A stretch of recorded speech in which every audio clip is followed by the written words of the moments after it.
Ladies and gentlemen, good evening. This is Christopher Aaron. It is the 11th of January 2017. The price of gold is at a critical technical level right now that I'm watching very closely.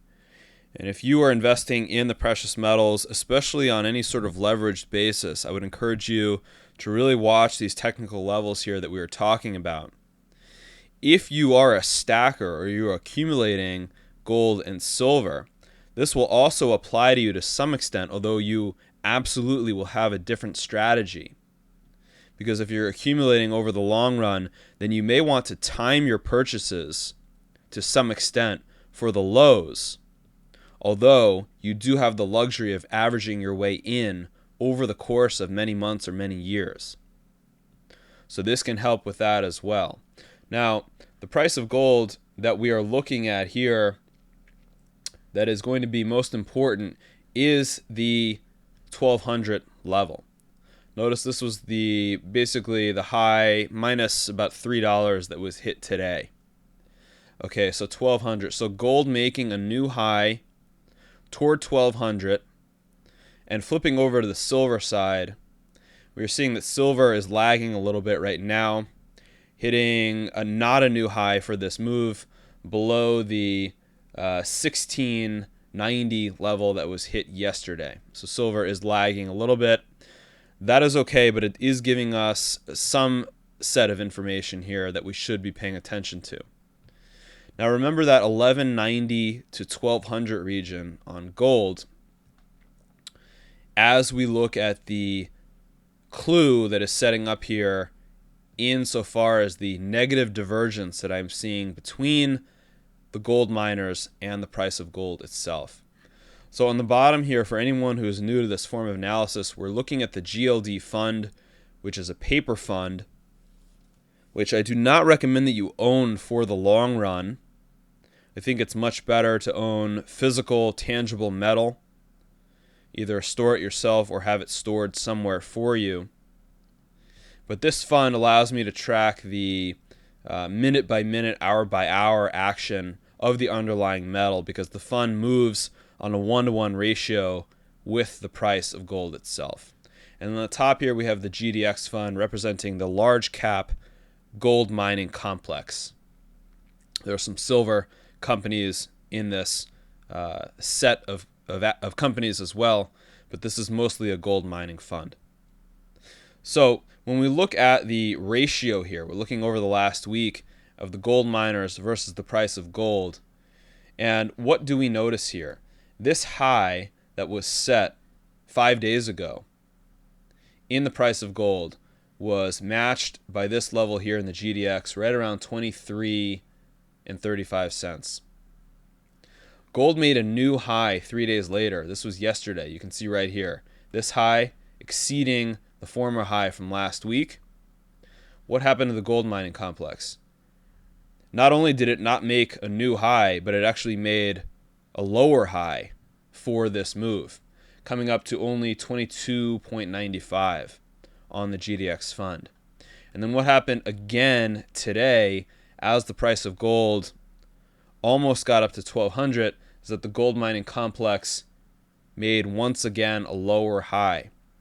So when we're looking at this negative divergence here, what I'm talking about is if you have a set of companies that are deriving their profits from the price of gold, why are they not moving higher with the price of gold over the short run? Typically when we see this signal, if you study this relationship over many years, you will see that this is giving a warning indicator that the mining companies are not expecting this rise in gold to last or to be sustainable. So this is a warning signal for right now.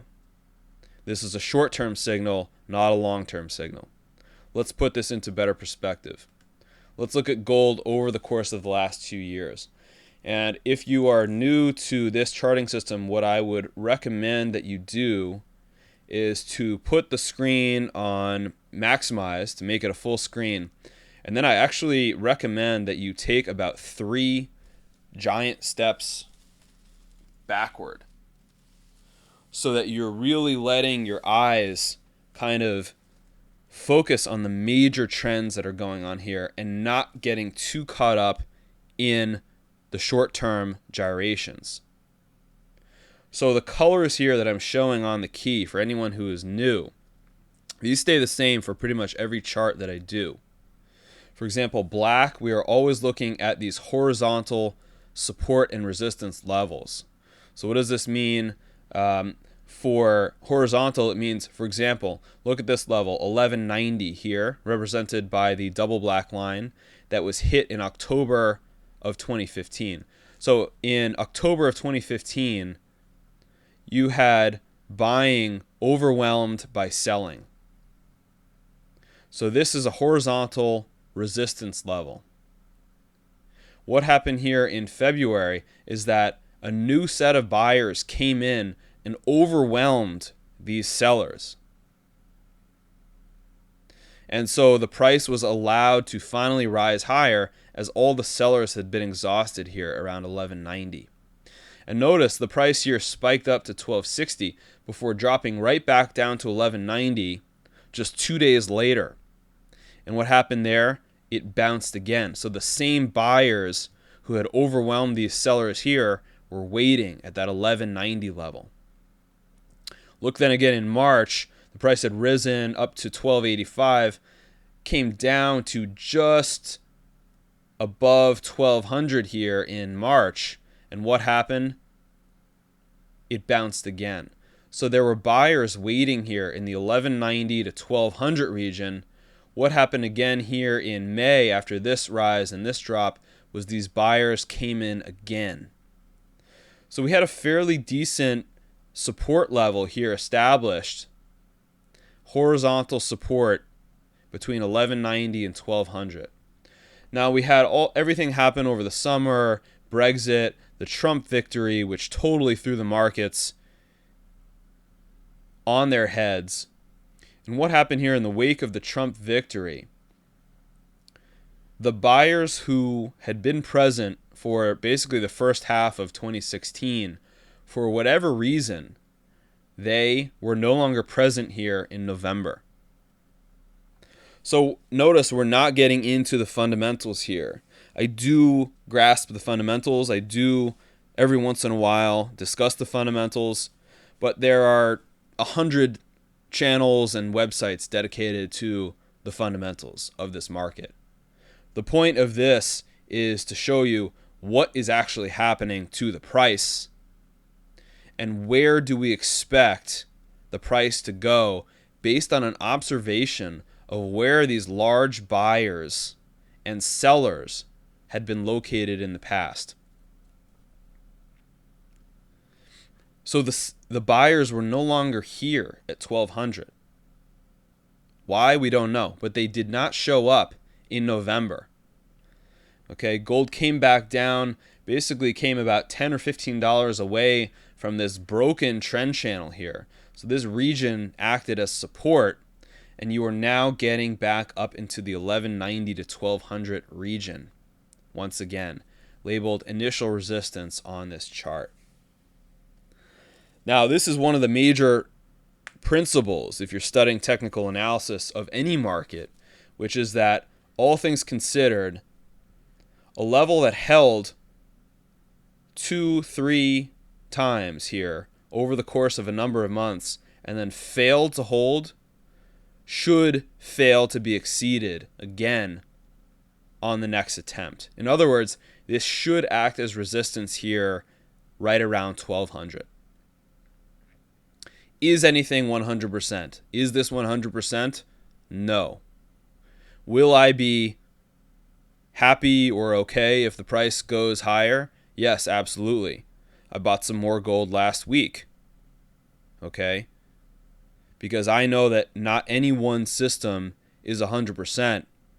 However, when I'm making more leveraged investments, which include investments in the gold mining complex that I do, or if I was trading futures, for example, I would be looking very closely at this resistance level here and saying, all things considered, I would expect the price to be backing off in this resistance level.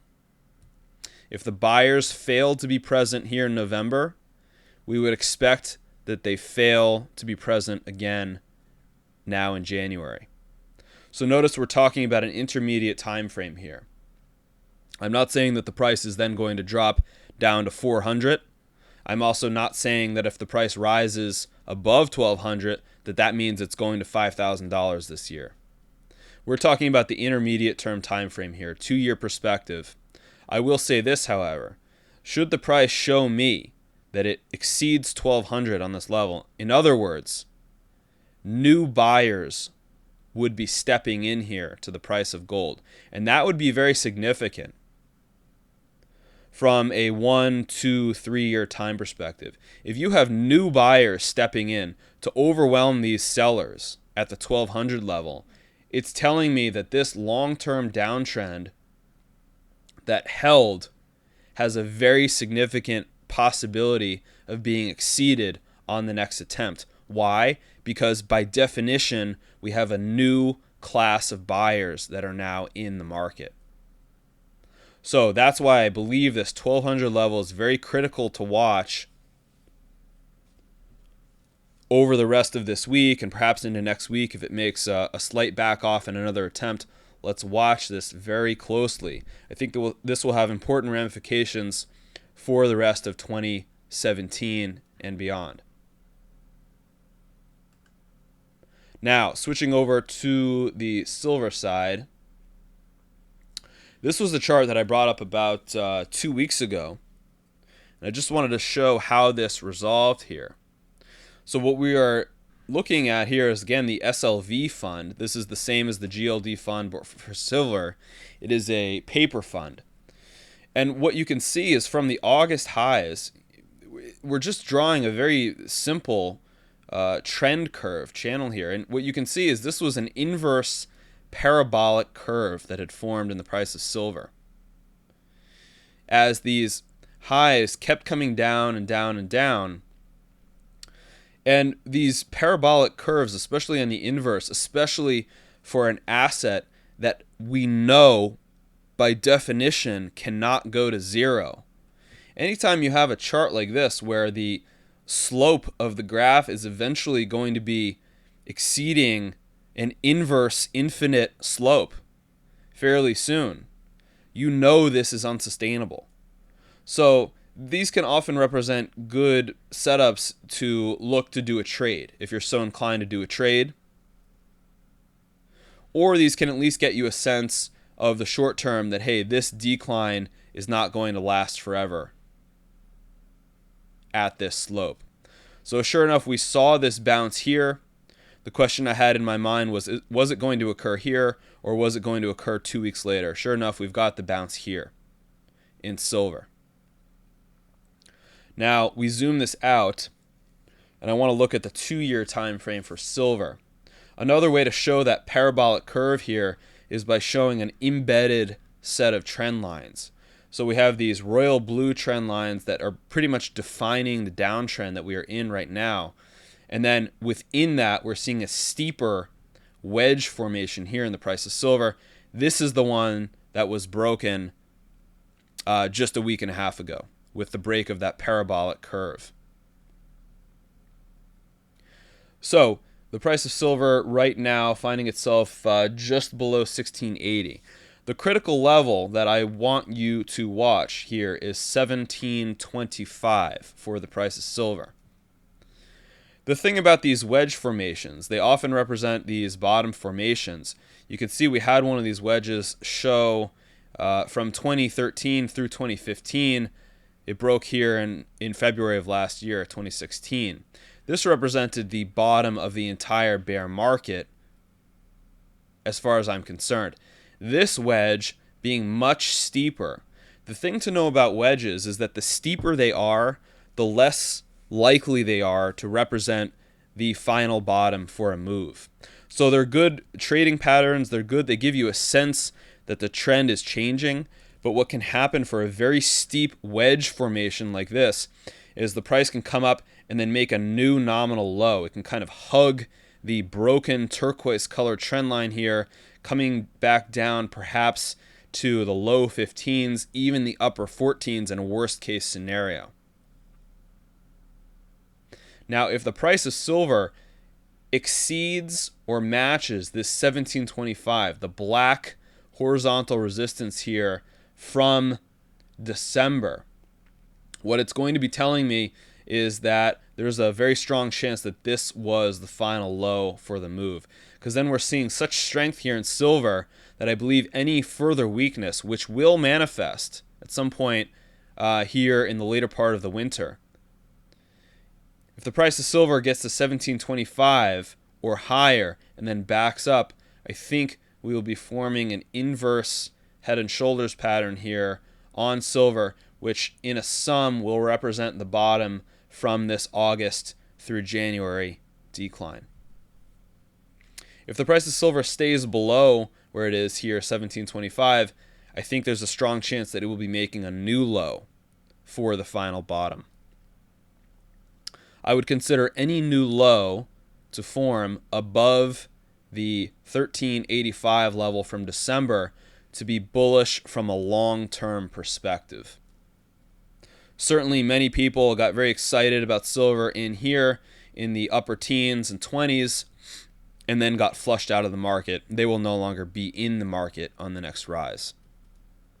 But from a long-term perspective, I would say that any major low forming above this low is going to be very important from a long-term perspective.